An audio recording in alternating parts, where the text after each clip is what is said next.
llevé, por ejemplo, a San Marcos, al Perú y a San Marcos, al Festival de la Juventud del año 57.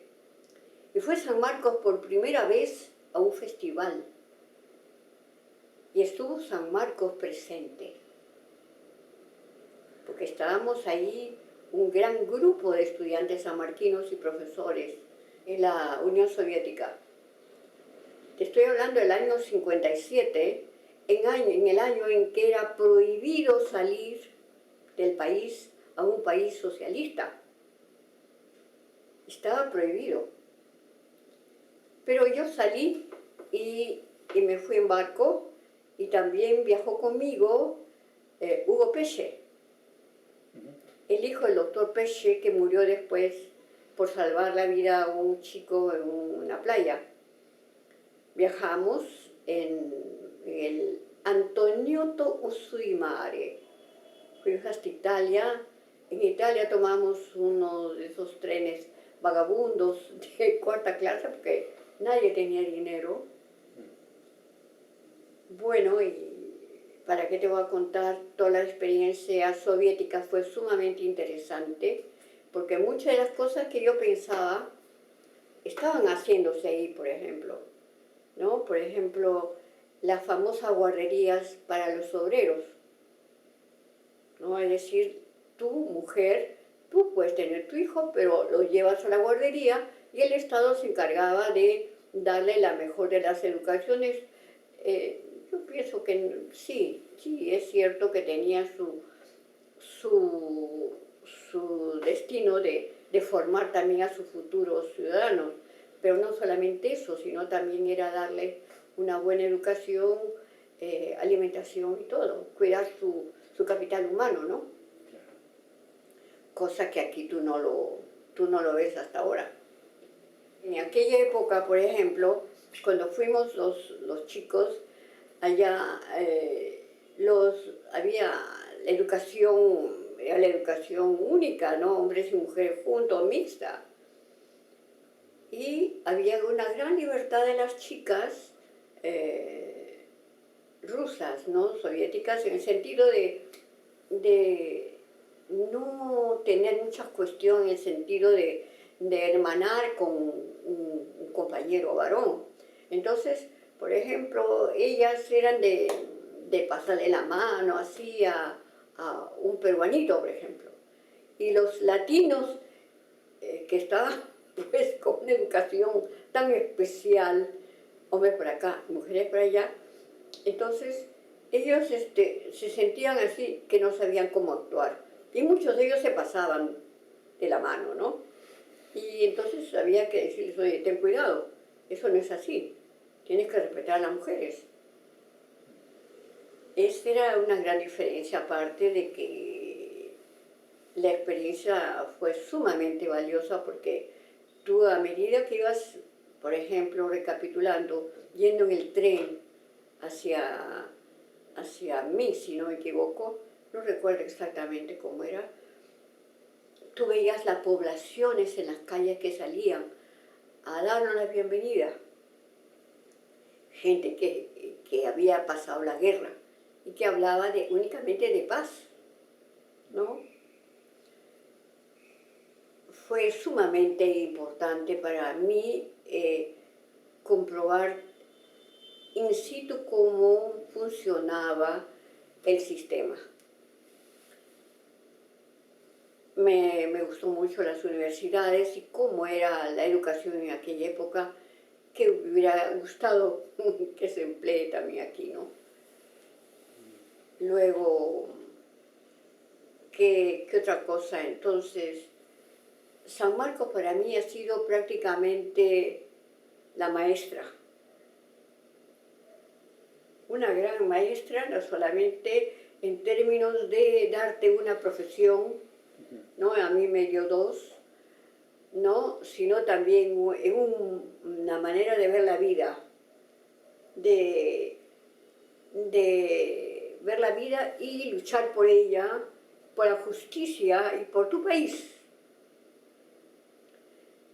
Porque el sanmarquino es una persona que siempre estará pronto, en cualquier profesión, a darte el mayor de los apoyos, a ser solidario en todo sentido. No sé si la gente joven de ahora sea así, espero que sí lo sea, pero ahorita estoy hablando del sanmarquino que yo conocí, ¿no? Y que me gustaría que esto continuara esa lección continua del aprendizaje, el amor al país, la responsabilidad por sus problemas. Yo creo que si muchos dirigentes políticos de ahora hubieran estudiado en San Marcos, no estaríamos en la crisis en la que vivimos, ¿no? Ahora, ¿qué otra cosa te podría decir?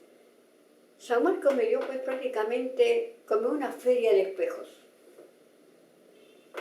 Todas las caras posibles de la cultura y del mundo de alguna forma. Que me han servido a mí, por ejemplo, para hacer muchas cosas, muchas experiencias de vida que he puesto en práctica después. Por ejemplo, desde el segundo año en que yo ingresé a San Marcos, empecé a trabajar en una barriada.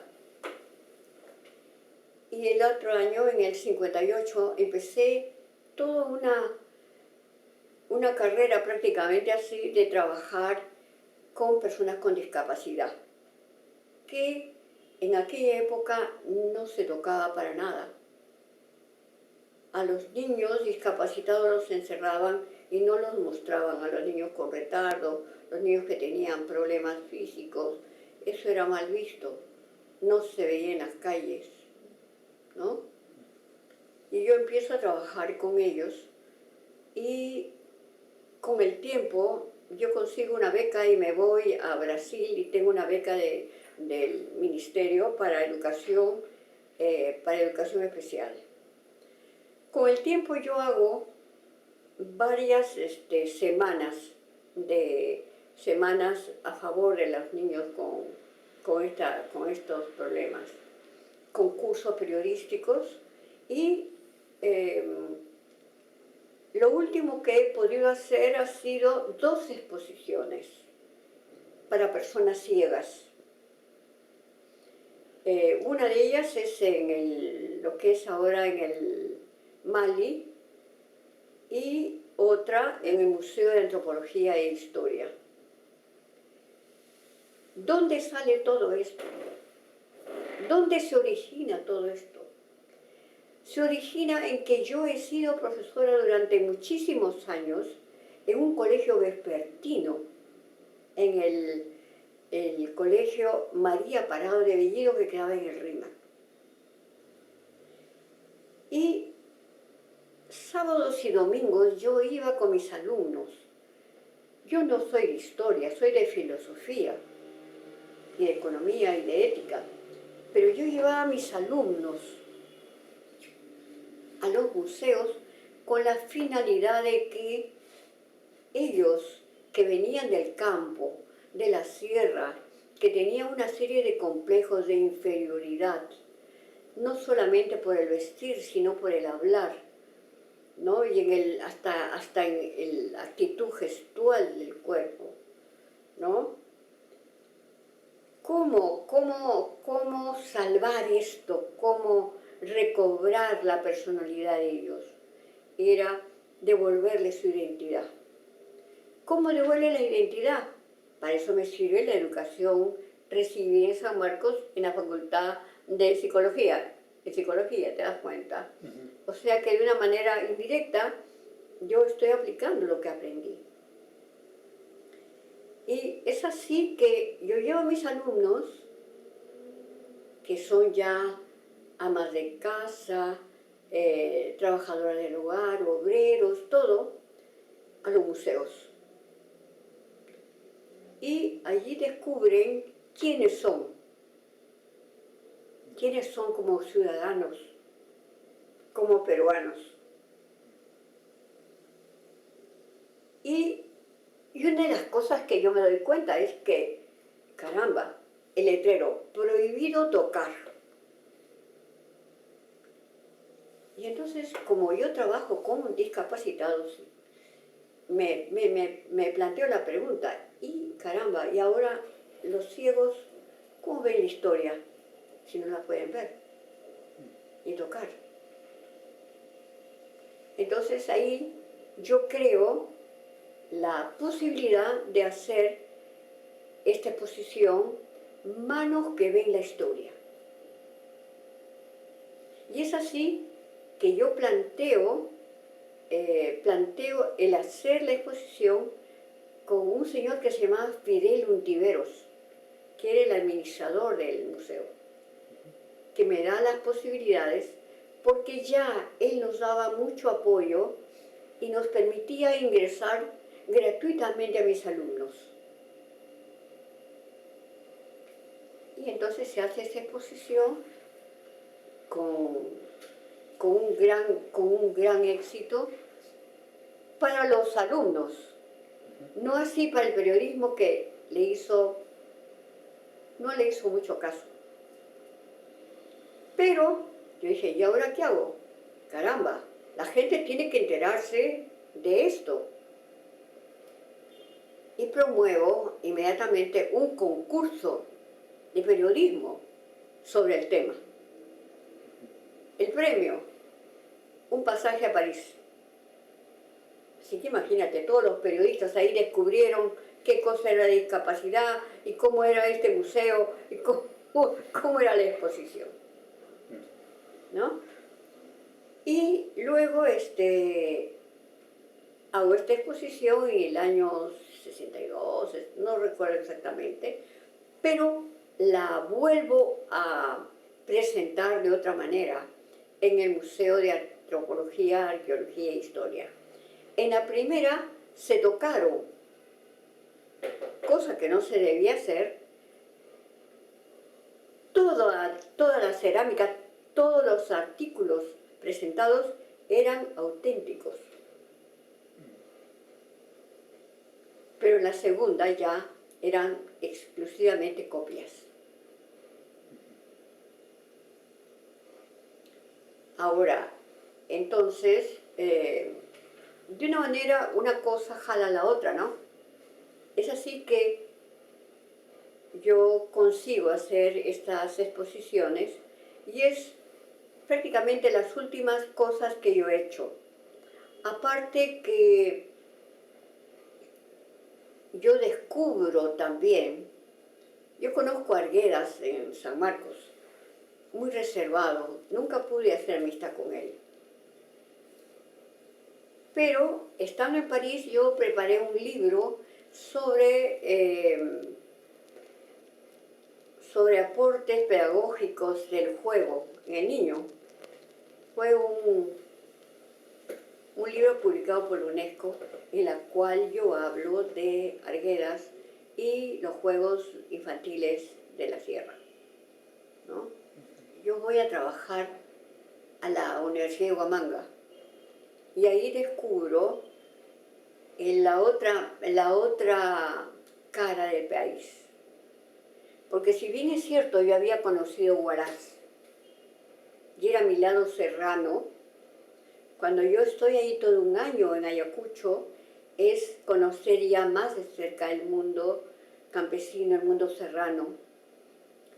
Y no solamente eso, sino que también yo trabajo en un área, aparte de la universidad, que dejo la universidad, y trabajo en cooperación popular, visito todas las comunidades del asunto, del lugar, porque había una serie de problemas de tipo social, y estábamos en ese famoso concurso La Lampa de Oro, qué provincia o qué sitio hacía mejores cosas por su ciudad o por su localidad. Yo conseguí la Lampa de Oro para Ayacucho, en este sentido que organicé muchas cosas con las comunidades y pude ver cómo la gente, los niños morían casi todos los días en las comunidades porque no tenían medicinas, no había postas médicas, no había nada. Y entonces también en aquella época vi cómo explotaban a los campesinos que les pagaban 20 céntimos al día de 6 a 6, ¿no? Y entonces, como yo decía, conozco a Arguedas y digo, ¿y los ciegos por qué no van a conocer a Arguedas y a Vallejo? Y es ahí cuando creo la idea de escribir, publicar libros de Vallejo y de Arguedas en braille para ciegos. Eso ha sido lo último que he hecho. Y estoy preparando ahora los 6 noveles latinoamericanos para ser publicados el año entrante con Petroperú. Eso sería lo mucho, podría decirte, tanto que recibí. Hay que devolver de alguna manera lo que recibiste y lo que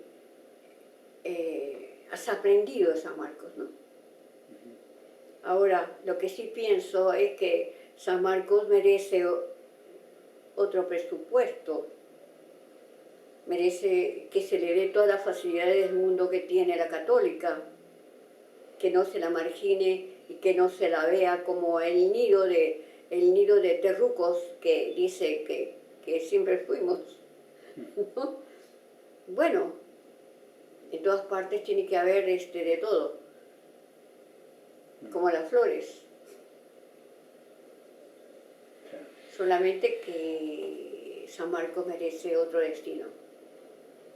Y es responsabilidad de los nuevos sanmarquinos que tienen que construirla, ¿no? Y sobre todo olvidarse un poco del dinero. Volver a ser lo que fuimos siempre, gente entregada al país y preocupada por dar soluciones, ¿no?